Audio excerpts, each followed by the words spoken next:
HP का tractor जो है 18 एचपी का ट्रैक्टर 18 एचपी का ट्रैक्टर है, 22 का है, 24 का है, 27 का है, उससे भी कम डीजल इसको लगता है। इतना अच्छा है वो। आपको ट्रायल लेना है तो अभी भी ले सकती है। और क्या क्या ओपन चॅलेंज बोल रहा मैं। मराठी सांगा म्हणजे तुम्हाला सांगतो सर्वात कमी डिझेल लागणार हा 28 एचपीचा ट्रॅक्टर पहिल्यांदा बघू राहिलो आणि मी 18चा ट्रॅक्टर वापरलाय, 22चा वापरलाय, 24चा आमच्या चुलत्याची शेजारी आहे आणि 27चा तर आहेच माझ्याकडे। हे सगळ्या ट्रॅक्टर पेक्षा कमी डिझेल याला 28ला लागते। हे मी ओपन चॅलेंज कधी मी सांगू शकतो। डिझेलचं झालं। दुसरा पॉइंट असा का चिखलामध्ये चालायचा, चिखलामध्ये चालतं एकदम फ्री चालतो। आतापर्यंत अजिबात त्रास नाही झाला। ट्रॅक्टर टोचिंग करायची गरज नाही पडली। नाही तर माझा 22चा होता, 27चा होता, यांना टोचिंग करावं लागत होतं पुढे गुतला तर।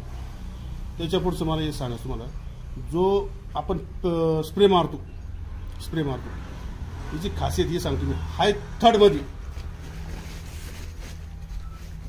हा जो हाय हा तिसरा गिअर हाय, हा थर्ड, हा पीटीओचा हाय तो फर्स्ट, बरोबर। हाय थर्ड मध्ये आणि 14 आरपीएम मध्ये चालायचं। एकदम ट्रॅक्टर एकदम सफिशियंट चालतो।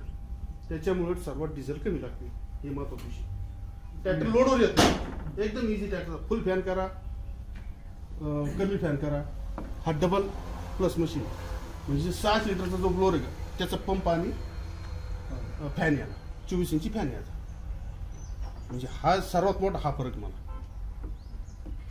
ताकदीच्या बाबतीत बोलायला गेलं तर ताकद एक नंबर ताकद।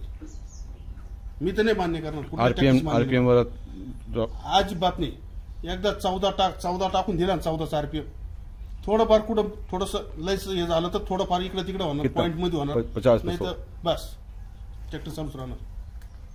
धूर तर मारित नाही, एकदा चालू केलं मग तेवढं धूर, त्याच्यानंतर धूर नाही, विशेष नाही धुराचा। म्हणजे हा सर्वात मोठा फरक आहे। आणि मशीन जे काढलं कंपनीनं खरोखर एकदम सुंदर मशीन काढलं। नाही बैठक चांगलीच मस्त, स्टिअरिंगचा काही प्रॉब्लेम नाही, एकदम इझी।